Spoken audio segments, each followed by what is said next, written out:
Damos graças a Deus e vamos ouvir a palavra do Evangelho no dia de hoje, que nos fala, segundo São Mateus, a seguinte mensagem. Naquele tempo, disse Jesus aos chefes dos sacerdotes e aos anciões do povo: Que vos parece? Um homem tinha 2 filhos. Dirigindo-se ao primeiro, ele disse: Filho, vai trabalhar hoje na vinha? O filho respondeu: Não quero.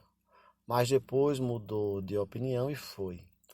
O pai dirigiu ao outro filho e disse a mesma coisa. Ele respondeu: Sim, senhor, eu vou. Mas não foi.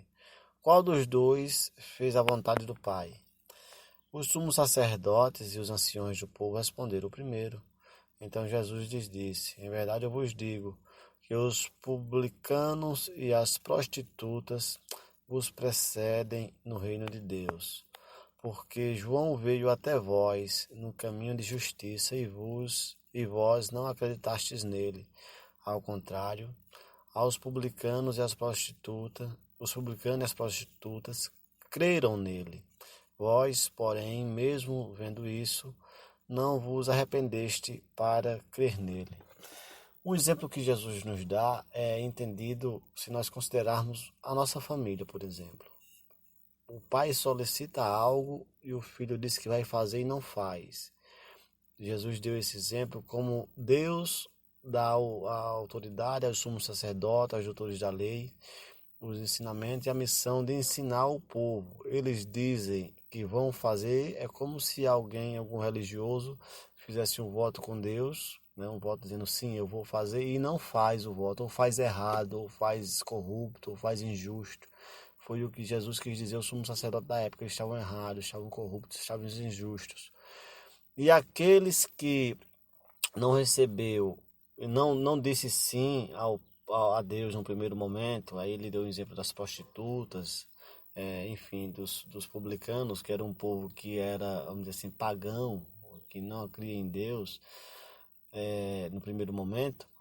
Não deram atenção a Deus no primeiro momento, mas quando veio o profeta de Deus, que foi João Batista, como citou Jesus aqui no Evangelho, eles ouviram e se converteram, muitos deles. Ou seja, aqueles que se converteram deram não no primeiro momento, mas um sim logo em seguida, porque compreenderam o verdadeiro caminho para o bem de cada um, inclusive. Porque quando você age com justiça, não maltrata o próximo, não age com corrupção, não age com inveja, não guarda raiva nem ódio no coração, quando as suas ações são justas, não são destrutivas, mas são sempre construtivas, quando você não quer crescer em cima de qualquer coisa ou em cima dos outros, mas você compreende que você tem os seus limites e respeitar o limite do próximo é muito importante.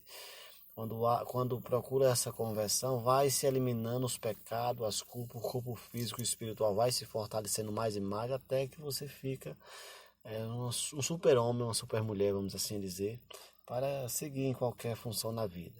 O exemplo que Deus nos dá é nesse sentido, que Jesus nos fala essas palavras, e falou bem claro para aqueles doutores da lei da época e para os publicanos. Jesus não media a palavra, ele falava a verdade, inclusive para aqueles que precisavam ouvi-la, que tinham responsabilidade e não cumpriram, ou seja, deram sim ao Pai e não estavam cumprindo. Então, os que não deram sim, depois veio cumprir. Por isso que Jesus disse: Eu vim para os pecadores, para aqueles que precisam, porque os que já sabem e não cumprem porque não querem, o que é que pode ser feito? Eles próprios já sabem, não? Eles mesmos, ou eles se convertem, ou então eles vão arcar com as consequências. É assim na nossa vida.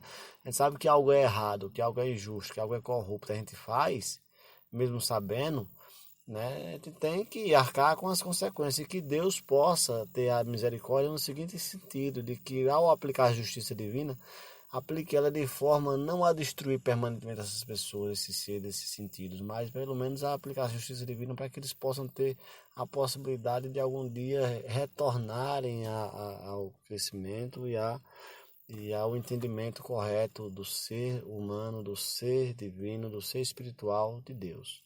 Então, temos um bom dia a todos nós, que Deus nos abençoe e que as palavras do Evangelho sempre tragam clareza para os nossos ouvidos, para a nossa mente, para a nossa alma, para a nossa caminhada.